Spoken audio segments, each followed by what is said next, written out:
Okay, number 9, termination of probationary employee. There is some closing comments here, I think. Yes, sir.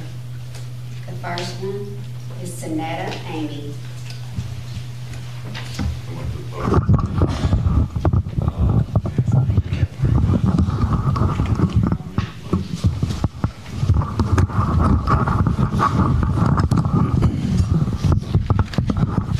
I'd like to address agenda number 9, the termination of employment of Cynthia Scott, proposed by our Superintendent Joe Murphy. Do we not have a disciplinary committee? Are all terminations handled this way? Her pending termination has to do with our social media policies and her violations of said policies. As employees, we are all made to sign these policies every year. Is the superintendent made to sign these same policies, or is he above them? Is she to be made an example for the rest of us to get in line? Can we take into account the widely circulated email that Mr. Joe Murphy himself sent out that was in turn posted on our public school Facebook page? His email was sent to all employees and parents, making it much more public than her post on a private page. While both posts were made from obvious state of emotions, both could be said to be unprofessional on either side. So do you terminate one driver and do nothing to the person who admittedly said he should have worded his email differently and as yet to send out any retraction to set the record straight or right the wrong he did? As superintendent, should he not be setting the highest example of how employees should be conducting themselves professionally? The fact of the matter is, his email lumped all of transportation together in a bad light to the public that we serve. It has set a precedence of how we as drivers can be treated by the parents, schools, and even the children that we drive. If our superintendent thinks so lowly of us, how will the rest of our parish think of us? This statement of we want less work for more pay made us all seem lazy and money hungry, with little to no work ethic.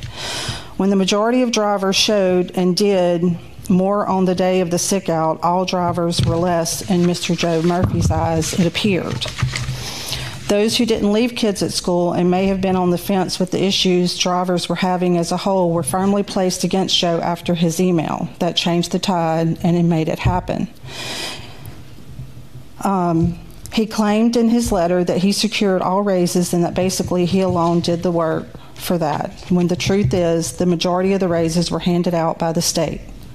The falsehood of that pay for breakdown has been put into place when the only thing that was agreed upon and approved was to look into the legality of paying for the breakdown at that time. Getting back to the specific termination is not a conflict of interest, for the person who is proposing this termination is sitting up amongst the board and will have ultimate decision to make. Furthermore, isn't the board supposed to be a separate body from the superintendent? To end, I'd like to caution the board from going forward with the termination involving Cynthia Scott. Going forward would be a step backward from the work the board has made in the efforts to retain drivers. It would set in motion a decline in morale that is already on fragile ground. And as a school system, we would be in a worse position than the one we are currently in. If the driver situation is made any worse, the parish as a whole may not be able to recover. While other parts of the country are in crisis mode, having the National Guard bringing children to school, we are at a point we could go either way, a step in the wrong direction. Mr. Murphy, people who feel appreciated do more than expected. Thank you.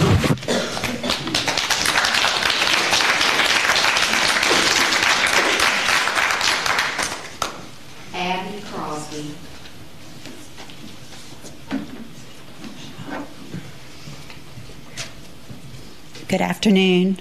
As my husband and I were driving up, we saw a school bus driver pulling in, and I'm like, wow, that's unusual. Spoke to her. She said she's just now getting off of work. It was after 5 o'clock. I thought they only had so many hours that they could work. She didn't even have time to go home and to prepare herself to get ready to come up here. I also found out from another school bus driver that they are on call 24/7 just about. If there is a problem at the school and they have another job, this job for Livingston Parish School board is the number one priority. They have to leave that job and go tend to the kids for the bus routes in case there's a fire, bomb threat, whatever it may be. So with that being said, I was clueless to that. So I didn't realize really what their job all entailed. So they can't just go out and find another job to make up for the lack of what they're getting paid. Now, as far as a social media comment, from what I understand, it was on a private page. You had to join it, and you had to be with that association. So I couldn't go on it and read it. I'm sure, Mr. Murphy, you weren't on it. No. Anybody else on the board was on it? You're my school board member. It's nice to meet you for the first time. You're representing my district. I'm sure you'll be seeing more of me. But also holding people accountable for what they do right and what they do say and how business is conducted, whether this is on the agenda or not, because we really don't know what the agenda is because you do not state all on the information what the agenda is and what will be discussed. So I'm just going by this. Nothing was ever brought up about the $3.3 million that was hacked out of the school board account. I know that some of it, you didn't write on there that was talking, you were talking about just, you were talking about termination, okay? Now, if we're talking about termination, what was their action done for not bringing this to the public about the money being taken or hacked? Was there any, Mr. Gregoire said there was action taken, and so did Mr. Harris, but nothing was ever brought to the public about this. So because this is not on the agenda, and you do not allow us to speak after it is brought to the public, we cannot form opinions of what truly is on the agenda to speak on. So this is my opinion, okay? Just like this lady, this was her first right amendment. You cannot stifle. We do not live in a third world country. This is not Chavez and Fidel Castro up here. These people work hard.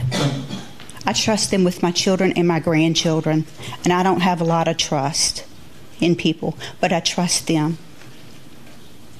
So if you would like to discuss what's public comment and not, I'm pretty sure I'm on topic because you do not put it out. Thanks for the 3-minute warning. Appreciate it.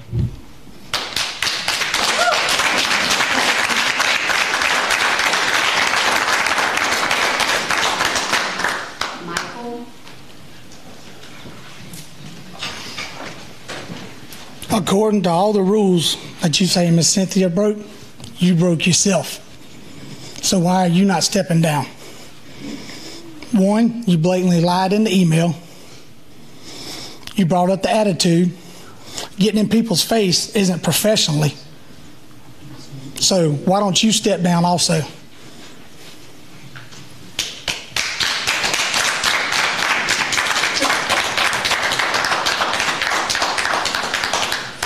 Cynthia Scott.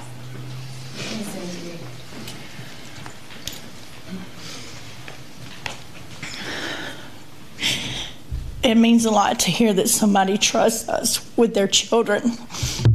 That really touched me. I'm being recommended for termination based off of breaking your social media policy. I'm not here to argue if I broke your policy or not, but at what point does your policies cross the line? I made my post on a Sunday on my own free time as a private voting citizen. On a public social media platform in a private group with friends. Your policy stripped the freedoms that we have in this country as Americans. I do not have kids in the public school system anymore, but I still vote for the members of this board. And when I wasn't your employee, I still voted for members of this board. You want to punish me for doing my research as a private citizen on you as board members before an election. You want to punish me for sharing that information with friends who are also voting citizens. This was not done with school board resources or on school board time. I ask again, at what point does your policies cross the line? You are controlling your employees on their free time and taking away their right to free speech. It's not against the law to post on social media information on your elected officials. Political posts are made all the time, yet we're punished if we speak out against you on this board. Policy is being enforced on us, yet not on yourselves. In Louisiana, you can be fired for anything, but there are laws to protect you for fair workplace environment. In The Advocate, November the 4th, 2021, there was an article published in The Advocate about the superintendent giving raises without board approval. I'll read a quote from that article. I'd like to apologize to all of the board members for my oversight on these proposals. So I ask, why am I a target for breaking policy and am standing here fighting for my job? And the superintendent himself can break policy and simply say he didn't know and still hold his position. Your policies and the way you handle them needs to change. People shouldn't be stripped of their voice and freedoms when they become your employees. I ask for your forgiveness and to allow me to keep my job, because I do like my job. I love it. I love my kids. And I don't feel like I infringed on anybody or defamed anybody. No worse than the email that was sent out about us.